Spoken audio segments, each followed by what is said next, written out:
So we're here on this lovely Sunday morning. I have my lovely Uke Afif to help me show you some of the stuff we've been working on this week. Big shout out to Tarek that helped me a lot with the straight ankle lock. I'm not doing it the same way he's doing. I'm more kind of doing a worse version.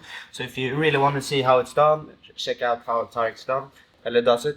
But I'm gonna show you the way I do it. Okay, so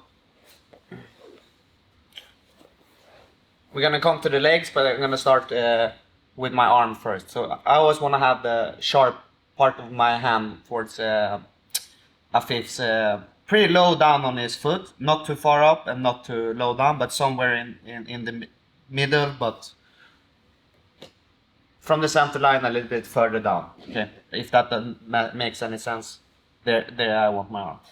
Usually this grip is pretty hard to get because I need to control Afif's leg. So I don't stick my arm in too far. When I do this, I feel like it's really hard to get the arm back. So I just want to stick it in and I want to feed the lapel to the other side. And when I feed the lapel, again, I don't want to just give it like this because I have a tendency to put my arm in too long. So I really want to like connect. I think like I want to connect this shoulder to this shoulder, so I really make sure I have the blade of my arm towards Afif's foot. When I'm doing my foot lock, I always want to point like my thumb up towards the ceiling. So I'm constantly doing a movement like this, chasing Afif's legs, because he's going to be rolling around and I need to chase him. So sometimes the angle is off, so I'm always flicking my wrist to point my thumb towards the ceiling. Okay, so when you look at Afif's face, usually when I hit this, you feel like it hurts a lot when I just put this on. The second thing I want to do is always make sure my elbow is connected to my ribs, and the third thing I want to do, I want to roll my shoulder back. All these together for me kind of makes the foot lock quite strong. So like this. Okay, it's hard for Afif when I'm just making everything tight. The second thing is my legs. Okay, so usually we start off with a single legs because this is usually the position I sweep Afif down to the butt, and I'm gonna need to work from here. I can finish the foot lock from this position, but I find it kind of difficult. It's way easier if I get my leg underneath his leg. The good thing about this, for him to escape the position, usually he needs to clear the foot on the hip, walk out, and I can connect the legs as I want to. If you move the camera here, you're gonna have a better angle. So from this position, foot inside of the thigh, the other foot on top of this hip, and I connect my knees like this. Okay. Obviously, for good reasons, I haven't even been doing all the things I said I was doing with arm, but when I connect everything tight here, you see it's hard for Afif, and he immediately want to lift his hip off the floor to release the pressure on his foot. And that's kind of my job with my feet. I want to try to put him down on the floor. From here, I make sure the elbow is off the floor, so I'm really down on my shoulder. And now when I make him tap, I want to break his leg with my hip, not my arm. So my arms just keep everything tight, and I bridge into the lock to make the submission strong. Okay, usually that is enough to finish Afif, but sometimes I need to face belly down to create even more power into his legs.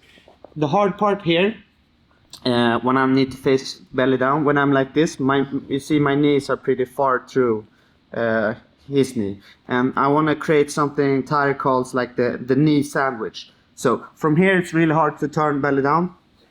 Just gonna release the pressure on his foot a little bit. So what I need to do is get my hip a little bit further away from his hip. So I kind of shrimp away here and create the knee sandwich. So you see my knee, Afif's knee, my knee, like a knee sandwich. And from here it's so much easier to turn belly down. So I can just rotate on here. When I do this, there's two things I need to keep in mind. My elbow needs to keep tight. Sorry, Afif. Keep tight to my ribs, and my feet needs to be on Afif. Okay. If I manage to release my hip on his hip, he can start scooting close to me, punching his leg through. It's going to be really hard to finish the football.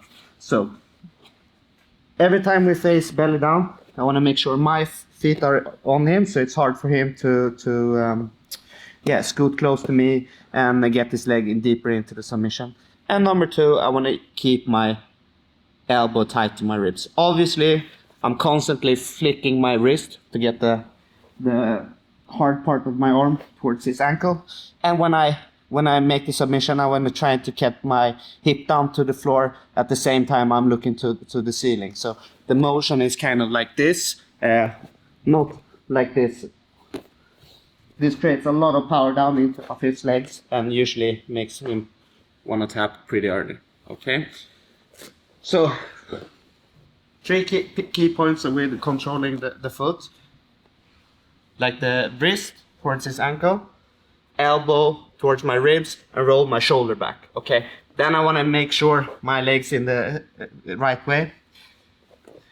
When I finish the submissions, I want to use my hip, not my arms. So every time I create the power with my hip, I'm not pulling with my arms. If it's not enough, I'm gonna turn belly down. If my knees are too far in, I want to make sure to create the knee sandwich. Always keep the elbow tight. And here, get my hip to the floor, and on the same time keep my feet on his hip so he can't get too close on me. And here, create the braking pressure on his foot.